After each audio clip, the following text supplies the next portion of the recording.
Welcome to the Vacation Rental Show, How We Grow. This is your essential playbook to grow and scale your vacation rental business. With advice and insights from the best in the biz, I'm your host, Lynell Gordon. Welcome to the Vacation Rental Show. I am excited today.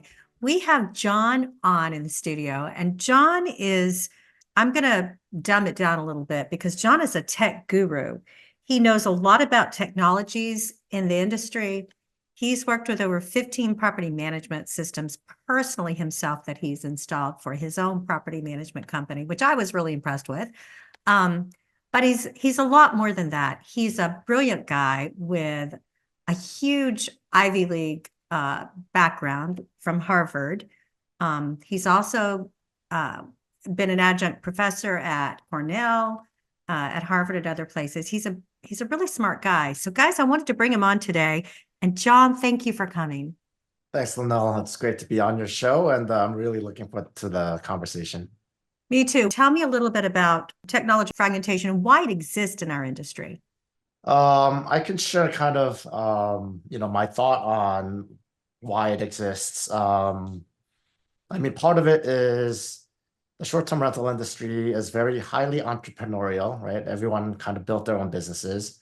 And as such, a lot of the managers, operators are very open to trying new things and new solutions because they have a lot of issues that go on in the industry. So partly because of that, there's a nice vibrant ecosystem where there's a problem, there are tech providers that create solutions that are geared towards solving those very specific problems.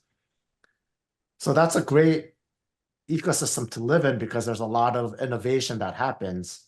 However, what's happening is, on the one hand, PMSs are trying to absorb a lot of the functionality that these individual systems provide. So there's overlap. When a new technology comes on board, they need to kind of integrate with the main PMSs. So it's a very hard challenge to solve the overall problem because these companies have to choose which companies to integrate with and which ones they can't afford to integrate with yet. And so there's kind of a slew of, there are probably like 5-10 solutions for every problem. And they kind of all overlap and mix. On the one hand, I think it's a great thing that there's fragmentation. That means there's a lot of innovation going on in the industry. I guess, of course, we do need, kind of the enterprise all-in-one type solutions as well. But I personally don't want to live in a world where Microsoft Office or Google Docs are the only two options that I have to run my business. I want to have the ability to have more innovation. And so, that's kind of a high level explanation of my thesis on why it exists. And so rather than talking about all-in-one versus best-in-class, which I think is typically the conversation, you can use all-in-one and still implement best-in-class on top of it, or just pull together all the best-in-class and create a solution that works for you. And it really ends up becoming what works for your business. And the reason why that's important is because there is no college degree on short-term rentals.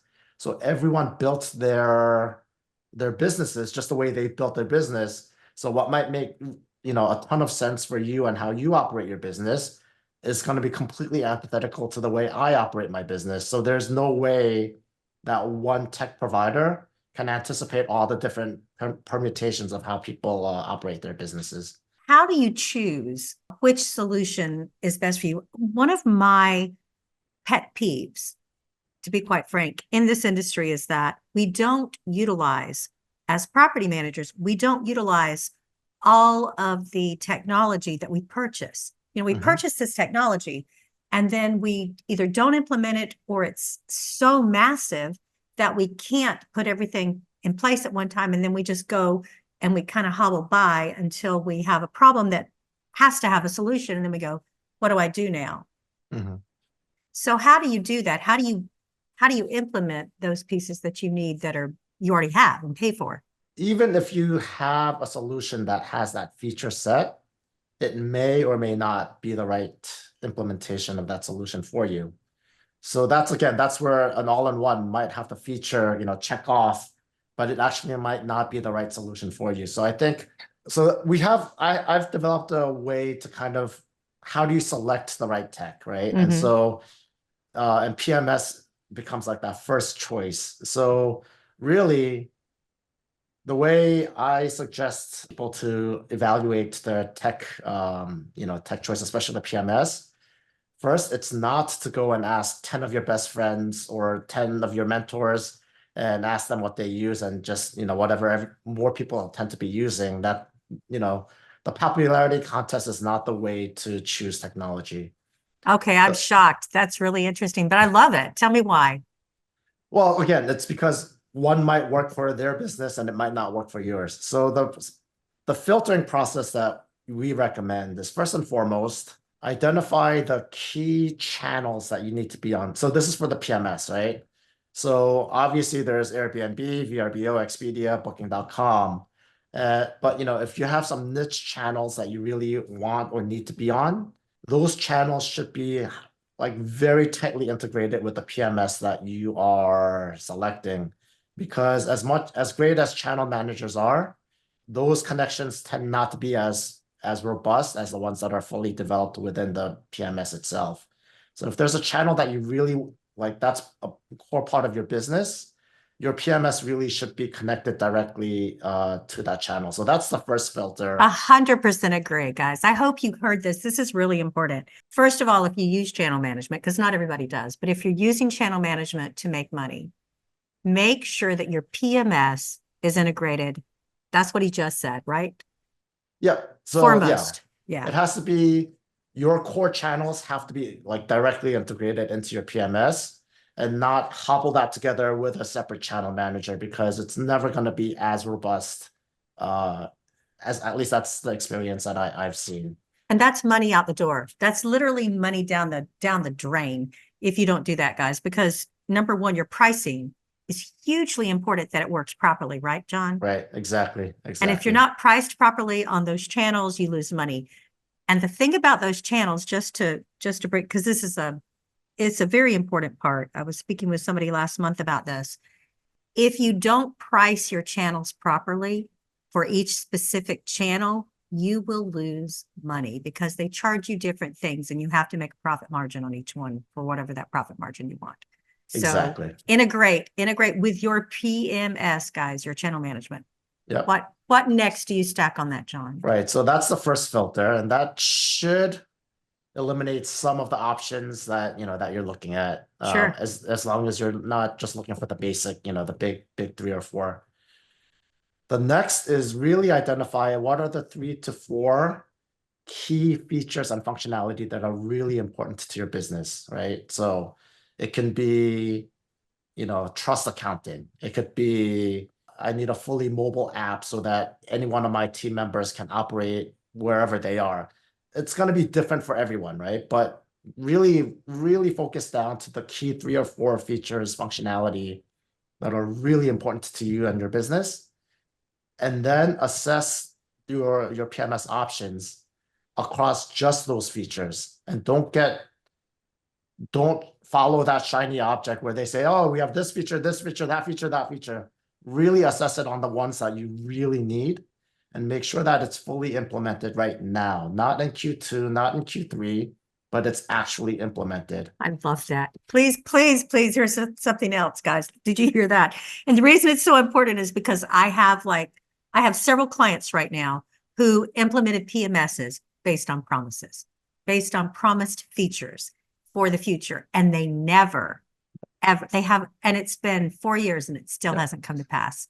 So guys, exactly. do not implement based on the shiny object like John's talking about. I love that, John. That's really, really great advice. So then the next thing is, whatever you choose, there's going to be more features than the 3 or 4 that you had identified. Then you assess those features once you've selected and you've implemented the PMS, and see if those features actually align with the way you want to run your business. If it does, you implement those features. If it doesn't, you really shouldn't have buyer's remorse on the fact that ancillary feature is not implemented the way that you need it. And that's when you can go shopping out for all the other, best in class software that are out there. that might fill in that ancillary feature that you're looking for. So there is going to be overlap. Of course, you want to be very efficient and use all the features that your system has, but that feature set might not be correctly implemented for your business. And if that's the case, don't let that friction prevent you from finding the solution that works for your business. Does that make sense? Yeah, don't change your business model based on the software. Your software should accommodate your business model. Exactly. Yeah. How So important, here's something that I also want to add. How important is communications when you're making a decision about a property management system? How important is it that all the communications you have, whether it's with housekeeping, whether it's with your guest, whether it's with your owners, how important is it that all that be in one place to find easily? definitely like the guest communication, like to the outside world, that should definitely be like, in a unified inbox, one place, so that regardless of what channel they came from, you're not searching through emails for direct booking and searching on your PMS for an OTA booking. So that should all be consolidated. With regard to your team, it would be great to have it in one place, but because, some cleaners might only use texting on their phone and may not have the, technical capabilities to really implement a lot of the tech that you need them to. That's where, on the one hand, you want to be flexible so you can work with you don't want to limit your access to skill because they can't use your technology. But then internally on your operations side, you can figure out ways to bring text messages into, like a centralized Slack channel, for example, so that you're still communicating in a central location, but you're communicating by the means that your team members are comfortable communicating with. Does that make Man, that's sense? great. Yeah. I think one of the things that I've noticed recently in the last 5 years is that using texting, making sure your text messages and your guest emails are all in one place for your guest. I think that was something that was really important to my clients when we were implementing. I think we were implementing Streamline in one of the Outer Banks clients, and putting that text messaging all in one place was like really cool that we could do that, because we had all of our messages to our guests in one place to see them, whether it was by text or by email. And that's becoming more popular now. Well, that's not only important so that you can find it. And right now, with the explosion of generative AI, by having that in one location, it actually becomes kind of that database so that you can start like understanding guest preferences, guest profiles, things of that nature, That's rather great. than having to cobble everything together, and then put it into one location. That's a very good point. That's a very good point. So where do we go from there? So now we've identified our problems. We've identified what our PMS is based on the pieces that you put together there. Now where do we go? So now you let your operations start telling you where to go, right? So you run with that tech, the tech stack that you have, and inevitably you're going to run into issues, problems on a repeated basis, right? There's going to be something that doesn't work. So there's going to be either something that consistently happens that your team's kind of on alert looking for, or there's going to be like one of your team members who's assigned to make sure that like when this happens, jump in and make sure that it gets fixed, right? That's a clear sign that there's probably a way to solve that problem.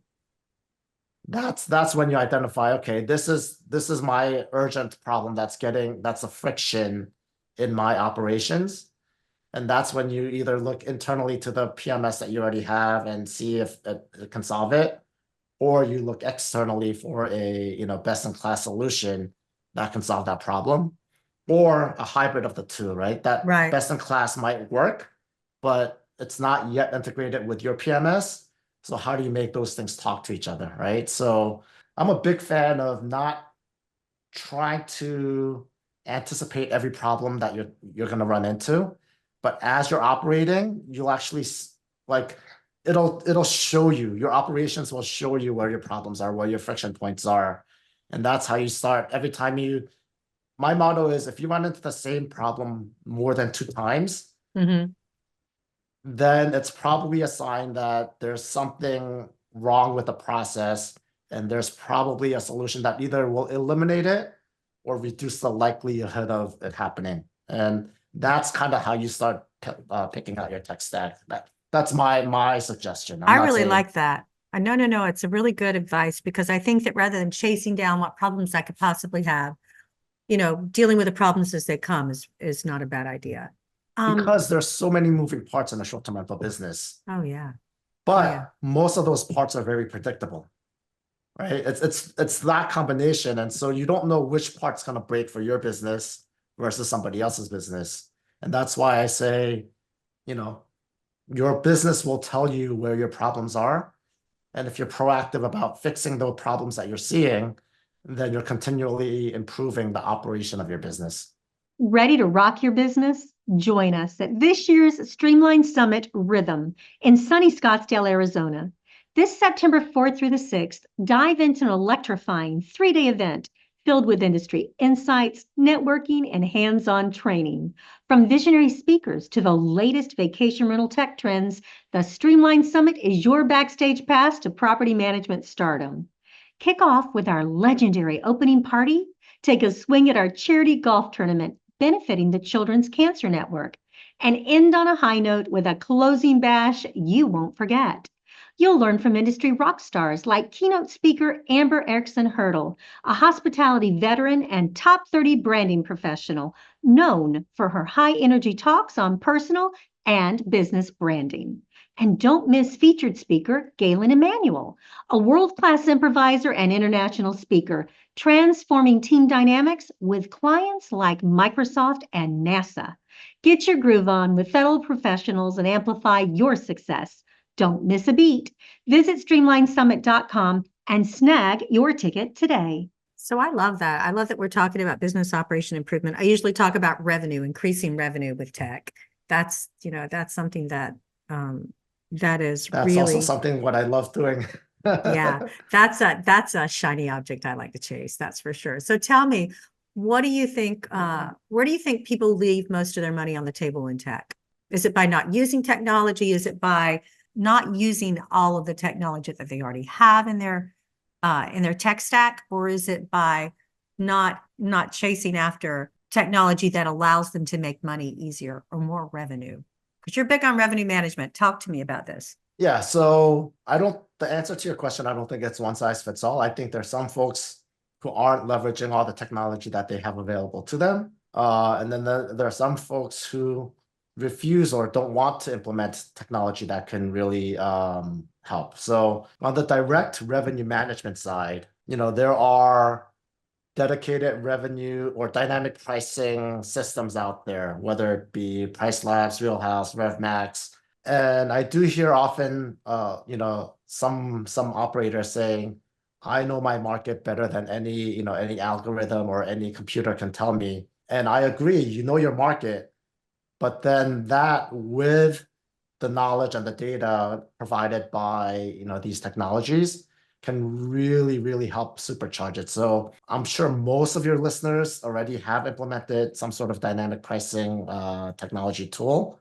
But if they haven't, they really should, because that is one very low-hanging fruit where you can add a lot to your revenue just by adding the technology and getting it set up reasonably well. And then obviously, we provide revenue management services using those tools. But if you're not outsourcing it, you really should have someone internal who really, they're really focused on making sure that they're pricing their properties at what the market will bear, as opposed to what your competition are doing. Let's talk a little bit about, let's move in that direction of revenue management and talk a little bit about what's happening today. It is this in 2024, this summer season has really done a number on the booking window, on our booking window, historically looking at year over year. Talk to me a little bit about what's happening there, the things that you've seen. Yeah, I mean, definitely, 2024 is not 2022, right? So things are much slower. And so Businesses need to really focus on their revenue, first and foremost. Where during 2022, even if you didn't, you were making a lot of money, and so people weren't really focused on it. Right. So that's number one. The other thing is the booking window is collapsing in lots of markets, and that's what the data is showing. Yeah. One of the things that we're doing, actually, just looking at that data, we're not taking at face value that the booking window has collapsed, and therefore we're just going to wait until that booking window comes. Our thesis is in some of the markets, the operators are not adjusting their pricing adequately early enough. And because of that, travelers are not finding a good value until it's 14 days out or 7 days out, and that's when they're booking. So in some of our markets, we're actually trying to get bookings 21 days out, 30 days out that don't align with what the market is doing. And in a lot of the markets, that's been successful in terms of capturing the occupancy at a higher rate than we would have if we had waited until that booking window came, and then we had to try to be competitive with everybody else at that point in time. So that's one thing that we're highly in tune with, especially now as the markets are slowing down. Is it time to get out ahead and try to capture more occupancy a little bit further out than we historically had to, in 2021, 2022, where you could wait until the last minute and still get, top dollar. Yeah, they're looking, guys, this year in 2024. They're looking, the guest is looking for a deal. I mean, it's incredibly price sensitive. It's more price sensitive this year than it certainly has been the last couple of years. So we've seen that booking window really, really tighten up and be much smaller than it was earlier. What is the best advice, John, that you would give to property managers for revenue management? So aside from first, getting onto the dynamic pricing, bandwagon. Let me qualify that. Are you saying that they should implement automated pricing, or are you suggesting that they should be looking at data and working their pricing based on that data they get? Both is Okay. really what I'm saying. So the dynamic pricing engines are really they do help you ingest a lot of data that you otherwise would not have, access to. So that's part of it.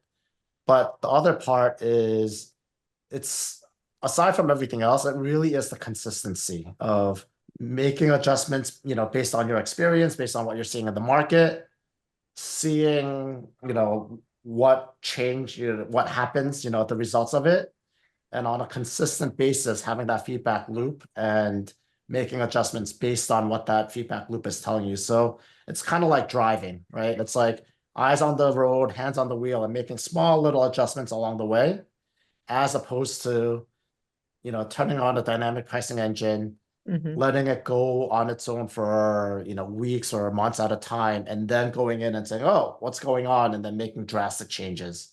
So that iterative process on an ongoing basis is really an important part of revenue management. What is the biggest mistake you think that people make in property management with either their tech stack or with their revenue management? On the tech stack, I think trying to change for the sake of, fixing a problem. And that's what I'm guilty of. Changing PMSs more than 15 times, right? That's what I thought that perfect solution would somehow be out there, right? So yeah, really understanding that if it's working for 70 to 80% of your operation, you probably should accept that and say, okay, how can I further reduce my drag in other ways, right? yeah. So I think that's really, don't always chase the shiny new object. Your current tech actually may be the right solution, and you might want to refine it to make it work for you. Or add technology on top of it that exists to make it, if it doesn't have the functionality that you actually need to solve your problem. Exactly. And then on the revenue side, I know this is going to sound somewhat like heresy, but of course, know your historic performance and know what has happened in the past, but don't let that blindside you into relying on that historic performance to say, okay, this year we're going to have the same and I want to get 10% more, so this is what we're going to do. Really, COVID has shown us, and since COVID, that looking forward, everything is changing so quickly and so dynamically that you really need to be nimble and be more flexible than kind of what you've done in the past or what your market has done in the past and make adjustments really quickly. And that's where that iterative process is important because that allows you to make small adjustments quickly. And if that adjustment doesn't seem to be working the way you had anticipated, then you can make another small adjustment the other way, right? So that's why that iterative process is very important. Oh, I love that. That's true. So now I want you to tell me your favorite guest story of a guest that stayed with you as a property manager. I love those. Or owner. We could I do owner don't or know. guest. I don't know if I don't know if I would say this is my favorite, but this was an interesting one. We had a guest who came and parked in the wrong spot and their car got towed. And then of course they reached out to us because It's clearly your fault. it's our fault that their car got towed, right? Yeah. However, thinking of it more in terms of the hospitality side, we had one of our managers actually go with their car, drive the guest to where the car was taken so that they could pick up the car and go on with their vacation. So out of that bad situation, what we were able to do was one, over deliver, right? While the write-up was not a raving review, we did get a 5-star review, after that stay. And so, that's kind of there are times when you just kind of suck it up. It's not your fault, but you still assist and you can get a good outcome out of that. We also gave them a gift certificate to a local restaurant, just as like, hey, you had a slightly bad experience. So here's something that again, it wasn't our fault, but we just kind of did that. So that's a guest experience, I guess. That's very cool. I'm going to ask you one last thing before we go. And you and I are not experts on AI, although we keep our fingers very close into the pie to see what's happening. Do you think AI is ready for prime time right now? So there's a yes and a no, right? So the yes is AI has been with us for a long time, right? So if you look at Amazon and the way they show you products that you've been following, it's all machine learning. So that kind of very narrow AI, or in dynamic pricing, all the data that's collected, that's been there all along. So we've been using it, right? We just haven't. The term AI was kind of more foreign while we've been implementing it. So in the ways that it's been being used, I think, yes, it's ready. I think all the excitement about generative AI right now, ChatGPT and all that, it's kind of, any technology, when it first pops up, everyone's like, wow, this is amazing. And then people start seeing, okay, like this isn't actually working the way it needs to, right? So I think there's still a ways to go, at least what the public sees, what people like you and I see in terms of where generative AI is going. So like, call me an old fart, but I would not trust a generative AI agent to run my short-term rental business, even just the guest communication side. With that said, there are opportunities to leverage it so that it definitely reduces the human resources required so that people can be focusing on more complex issues rather than answering the same question over and over again. So, again, I'm kind of an old fart, but that's kind of I'm cautiously excited about, everything that's coming, but I'm also not jumping in and like throwing everything onto it at this point.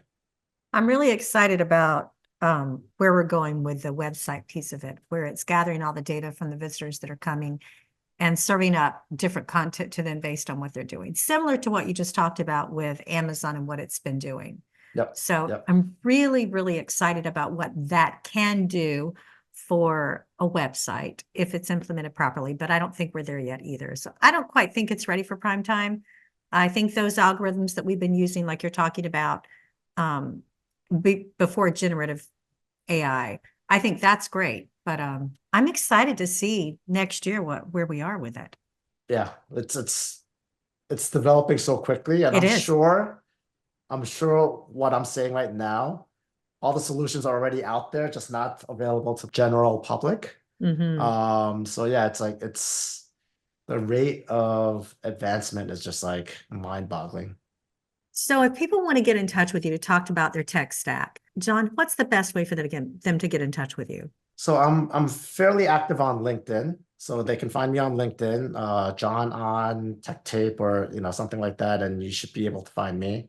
They can always email me. It's my name, john.an @gettechtape.com. And generally speaking, I make my calendar available for quick 30-minute call to talk about revenue management or talk about tech stack.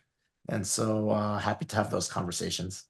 The other thing I want to say before we go is I want to thank you for all the work you've done for Hawaii and the advocacy there. That's huge because we know what difficult times it's been in the last few years with them. So you've been instrumental there, and I know there are a lot of people that are grateful for the work that you've done.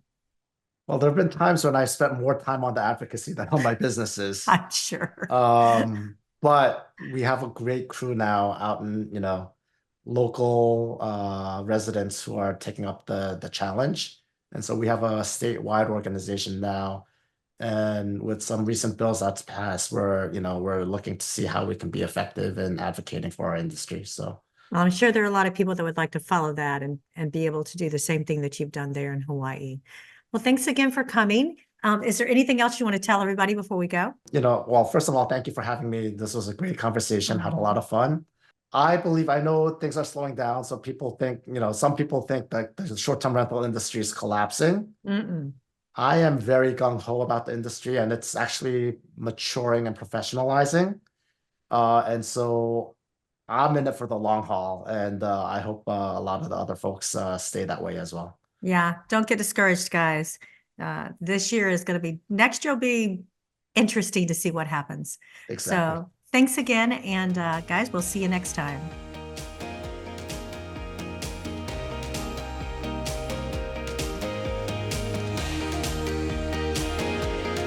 This episode of How We Grow was brought to you by Streamline. To find out more about how Streamline can help grow your vacation rental business, visit streamlinevrs.com.